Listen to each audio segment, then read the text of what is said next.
Second के अंदर नोएडा का ट्विन टावर ढहा दिया गया। 32 और 29 मंजिला दोनों इमारतें अब पूरी तरह से मलबे में तब्दील हो गई है। कई किलोमीटर दूर तक इसके धुएं का गुब्बार दिखा। 20 करोड़ से ज्यादा की लागत में बने इन 3 टावर्स को गिराने में करीब 20 करोड़ का खर्च आया है। ऐसे में एक सवाल हर किसी के मन में उठ रहा होगा कि आखिर इसे बनाने वाला शख्स कौन है, इस ट्विन टावर्स के मालिक कौन है और कैसे उसने इतनी बड़ी इमारत खड़ी कर दी। ये ट्विन टावर सुपरटेक कंपनी ने बनाया था। सुपरटेक कंपनी के मालिक का नाम आर.के. अरोड़ा है। आर.के. अरोड़ा ने 34 कंपनियां खड़ी की है।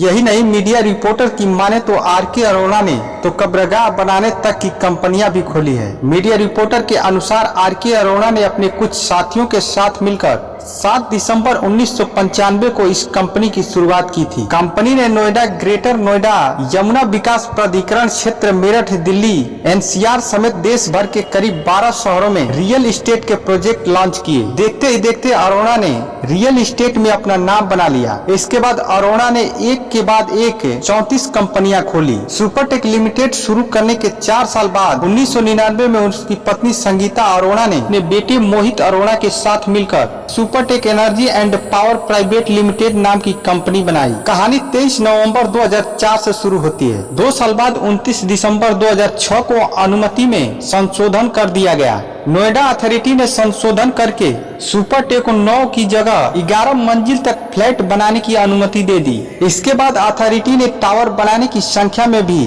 इजाफा कर दिया। पहले 14 टावर बनने थे, जिन्हें बढ़ाकर पहले 15 फिर इन्हें 16 कर दिया गया। 2009 में इसमें फिर से इजाफा किया गया।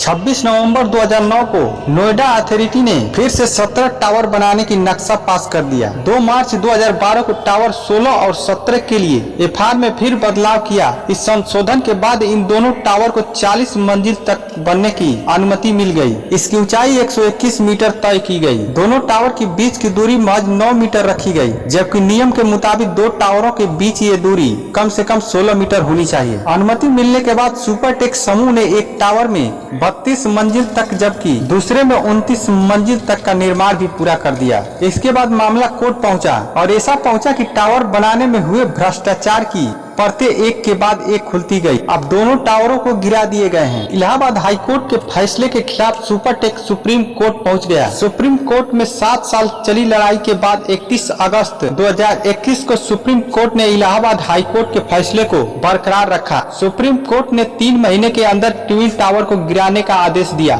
इसके बाद इस तारीख को आगे बढ़ाकर 22 मई 2022 कर दिया गया। हालांकि समय सीमा में तैयारी पूरी नहीं हो पाने के कारण तारीख को फिर बढ़ा दी गई थी।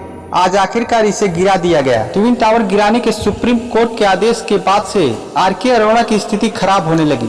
करीब 200 करोड़ से ज्यादा की लागत से इन्हें बनाया गया था। इनमें 711 फ्लैटों की बुकिंग भी हो चुकी थी। इसके लिए कंपनी ने लोगों से पैसे भी ले लिए थे, लेकिन जब इन्हें गिराने का आदेश दिया गया तो सुप्रीम कोर्ट के आदेश के बाद बुकिंग अमाउंट और 12% ब्याज की रकम मिलाकर 652 निवेशकों के दावे सेटल कर दिए गए। इनमें 300 से अधिक रिफंड का विकल्प अपनाया, जबकि बाकी ने मार्केट या बुकिंग वैल्यू और ब्याज की रकम जोड़कर जो राशि बनी उसके अनुसार दूसरी परियोजनाओं में प्रॉपर्टी ले ली। प्रॉपर्टी की कीमत कम या ज्यादा होने पर पैसा रिफंड किया या अतिरिक्त रकम जमा कराई गई। इसके चलते कंपनी को भारी नुकसान हुआ। इसी साल मार्च में सुपरटेक कंपनी को दिवालिया घोषित कर दिया गया।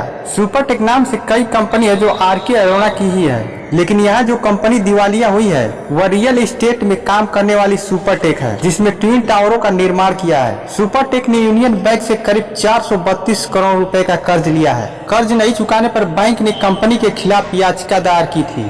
ट्विन टावर गिराए जाने के मामले में सुपरटेक का बयान आया है। प्राधिकरण को पूरा भुगतान करने के बाद हमने टावर का निर्माण किया था। हालांकि माननीय सर्वोच्च न्यायालय ने तकनीकी आधार पर निर्माण को संतोषजनक नहीं पाया है और दोनों टावरों को ध्वस्त कराने का आदेश जारी किया। हम सर्वोच्च न्यायालय के आदेशों का सम्मान करते हैं और उसे लागू करने के लिए प्रतिबद्ध हैं।